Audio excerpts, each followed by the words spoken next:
what are the most essential components of a best friend's life? Enthusiasm, loyalty, yes, love, compassion, forgiveness, yes, understanding.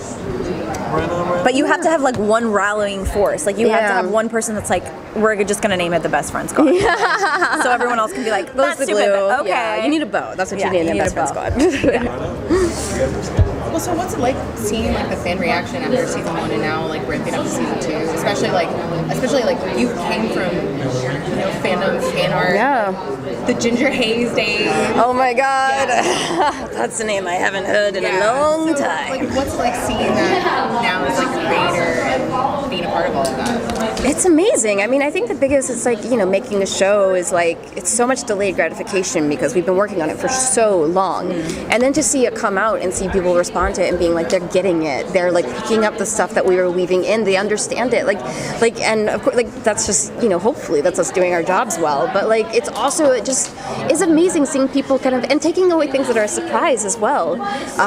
Seeing things in it that like we didn't know that people would see and relating it to it in a way that we didn't know they would. And the whole thing has just been incredibly rewarding to see, just to know that like, all right, they're getting it. Like we succeeded in imparting these things. Yeah. And so in one of those clips that we saw from season 2, there was a delightful tribute to the original She-Ra, down to even some of the shots where it's like the tight close-up on the face. Can you talk a little bit about that, sort of mimicking the original style and look of the show? Yeah, it was something that we knew we wanted to do, like, from the start. And then, Josie, who wrote that episode, did such an amazing job. Like, she's just so funny. And so, like, the ability to just kind of, like, and it's all out of love. That's the thing. It's like, like, we wouldn't be here if it weren't for that original show. And the opportunity to just kind of, like, get to play in that sandbox a little bit and like try it in that style. It was like super fun for us. It was just really amazing, and I love seeing them all in their costumes from the original show. That one's really fun for like AJ, who's Catra. She has to do a bunch of different versions of Catra in that episode, and so the that was super fun. That was a really fun day. Did you have to like listen to the original actress who did that? Did you take any inspiration? I think we played a video, and then I just kind of just like was like worse cat noises, like can you do like a weird noises. Like purr, like it's just or like, when the cats talk, like love that. And then very fun. Following right up on that, obviously originally a couple weeks back, one of the original co-creators of the show, Larry DiTilio, passed on. Can you guys talk a little bit about like his influence on the whole franchise and what you sort of took from the original show and that kind of stuff? Yeah, absolutely. I just heard of his passing, and so like we want to do something to memorialize him. But I think that I've had nothing but respect for the work of the original show. For it to exist at the time that it did, I think it's mind-blowing, and I have benefited so much from the work of those original creators, and the fact that it was this action show with such a large female cast in the mid-'80s, when there really wasn't anything else like that on, in that way, in that kind of classic sword and sorcery action show way, there was nothing like that. There still really hasn't been. And so, I just have the utmost respect for everyone who contributed to the original show, and,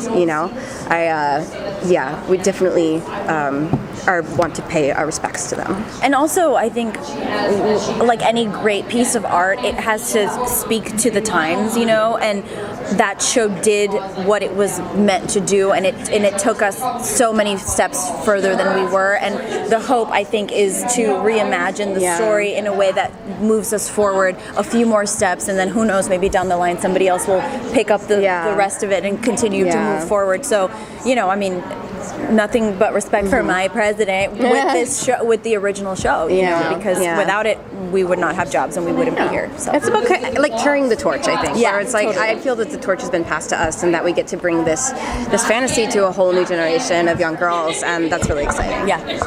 We learned at the panel that Adora's going to have a bit of an identity crisis. Yeah. We saw that she's going to be struggling with her new abilities that the sword has. And so could you talk a little bit about what Adora's going to be going through when we see her now? Sure. I think I don't know. I think it's universal in that when we sort of come into adulthood and we start individuating from like our childhood, there is a moment of kind of like panic and existential dread. Like, what am I meant to do? This is what I've been told I'm meant to do versus what am I actually meant to do, and having to forge your own way, especially when your whole life you sort of have been, especially for Adora, just a good soldier who takes orders, and now she's sort of giving them not only to other people but to herself. So it's incredibly confusing, and I think she's finally starting to realize in this season the weight and the sacrifice that comes with leadership.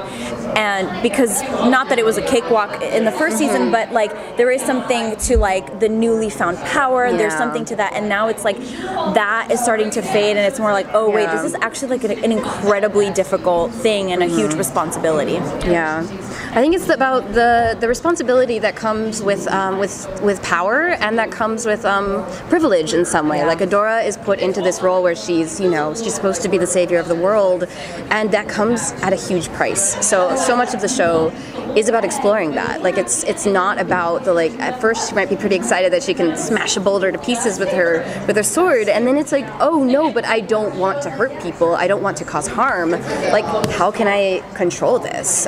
So it's something that she, I think she struggles with throughout the entire series. Yeah. I think one of the linchpins, of course, in the show is Catra and Adora's relationship and friendship and the dissolving of that, and they're pushing play some real conflict there. Can you talk about how that's going to develop in season 2, especially with Catra?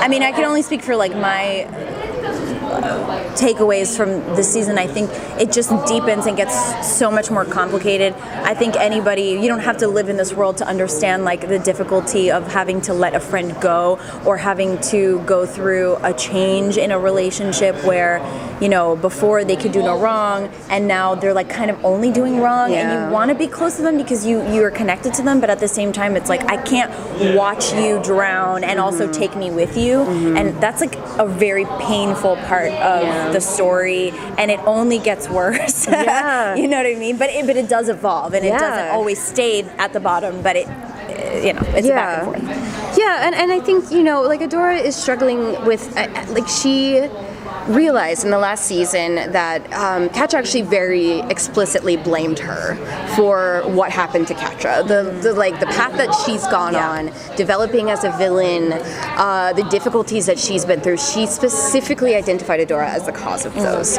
It's not that simple, as we all know, but I don't know that Adora knows that. I think that like knowing that this person who has been super important to her through her whole life blames her for everything, that's really hard for her, because all the time Adora thought she was protecting Catra. She thought she was doing the right thing. She thought that Catra didn't come with her just because like she didn't want to or wasn't ready, but that she eventually would. And to see that Catra is like, no, she's doing everything she can to set herself apart from Adora, to be a worthy rival to Adora, and that like breaks Adora's heart. Like she suddenly doesn't even recognize the person that she's known her entire life. But they really do. They have to split apart before there's any chance that any progress could be made in this relationship. And it's also just one more thing, which I think is like further complicates the matter, in that like your success is causing someone so much pain, and it's been like that her whole life, but she doesn't.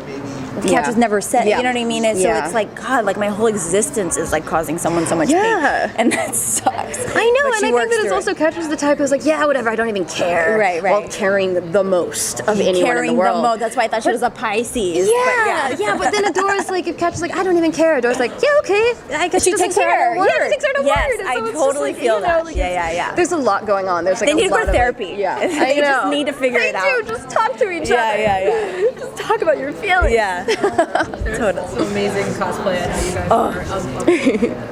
You don't get to dress up as your own character. Which character, if you were to be in cosplay all day, which character would you want to be? I think it's probably like a split tie between Entrapta, because I don't know how I haven't seen an Entrapta yet. I'm like, how are they doing the hair? It's like very like I just want to see the mechanics. Really big wigs. There's someone who made them into gloves. That's what. That's really good.